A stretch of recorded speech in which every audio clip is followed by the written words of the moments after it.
নমস্কার বন্ধুরা, welcome back to my channel dreams corner. Dreams কর্নারে আরও একটা নতুন ভিডিওতে তোমাদের সকলকে স্বাগত জানাই। আর আজকে আমরা নিয়ে চলে এসেছি নতুন একটা ভিডিও, যেটা হচ্ছে কুমড়ো ফুলের বড়া রেসিপি। তো চলো আমরা কুমড়ো ফুল আনতে যাই।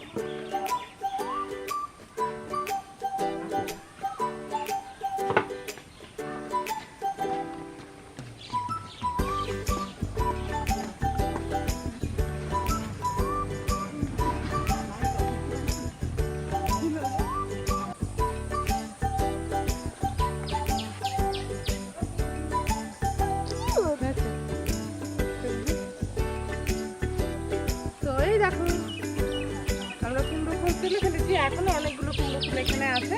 তো চলো যাই।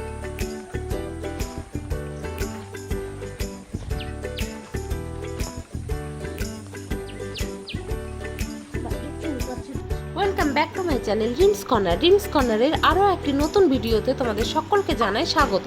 তো আজকে আমি নিয়ে চলে এসেছি কুমড়ো ফুল, আর এই কুমড়ো ফুল দিয়ে একটা রেসিপি হবে, সেটা হচ্ছে কুমড়ো ফুলের বড়া। এটা একটা খুবই ট্র্যাডিশনাল রেসিপি, খুবই ভালো একটা রেসিপি। তো তোমরা দেখে নাও কীভাবে এই কুমড়ো ফুলগুলোকে ছাড়িয়ে নিতে হয়। তো আমার ঠাকুমা এক এক করে কুমড়ো ফুলগুলোকে ছাড়িয়ে নিচ্ছে, কুমড়ো ফুলের বোটাগুলোকে সুন্দর করে। তোমরা একটু লক্ষ্য করে দেখো কীভাবে ছাড়াচ্ছে। তো এখন না মানুষের কাছে অত টাইম থাকে না যে লং ভিডিওগুলো বেশিক্ষণ ধরে দেখবে। তোমাদের কাছে একটাই রিকোয়েস্ট যে তোমরা ভিডিওটি শেষ পর্যন্ত দেখো। এরপর বোটাগুলোকে ছাড়িয়ে আমার ঠাকুমা খুব সুন্দর করে ডেকোরেশন করছে। এগুলো ডেকোরেশন করার জন্য নয় রে বাবা, খাওয়ার জন্য। তো এরপর আমরা জল দিয়ে ফুলগুলোকে খুব সুন্দর করে ডুবিয়ে ডুবিয়ে ধুয়ে নিতে হবে, কারণ যদি নোংরা থাকে তাহলে তো ভালো লাগবে না।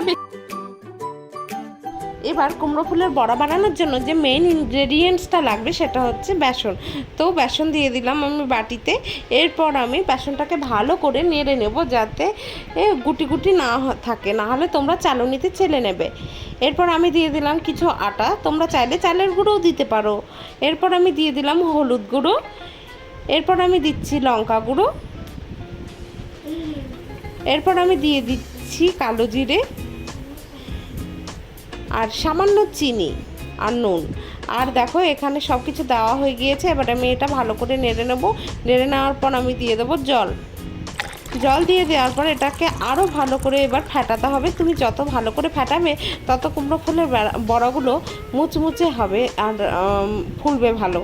তো দেখো এরকম কনসিস্টেন্সি হওয়ার দরকার আর কুমড়ো ফুল বড়া ভাজার জন্য। তো দেখো আমার ইয়েটা রেডি হয়ে গিয়েছে, ব্যাটারটা রেডি হয়ে গিয়েছে। এবং কড়াইয়ে আমি তেল দিয়ে দিলাম। কড়াইয়ে তেল গরম হয়ে গেলেই আমি এইভাবে কুমড়ো ফুলগুলোকে ডুবিয়ে ডুবিয়ে দিয়ে দেবো কড়াইয়ের মধ্যে।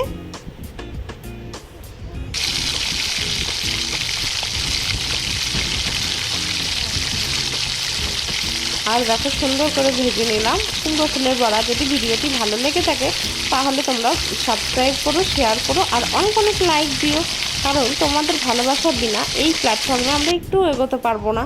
তো দেখো খুব সুন্দরভাবে কুমড়ো ফুলের বড়াগুলো হয়ে গিয়েছে। এক এক করে আমি অনেকগুলো ভেজে নিয়ে নিয়েছি। আর এরপর আমি ঠাকুমাকে জিজ্ঞেস করছি, বলো ঠাকুমা খেয়ে কেমন হয়েছে? ঠাকুমা বলছে কি দেখো, আজকের মতো এতটুকুই, বাই বাই।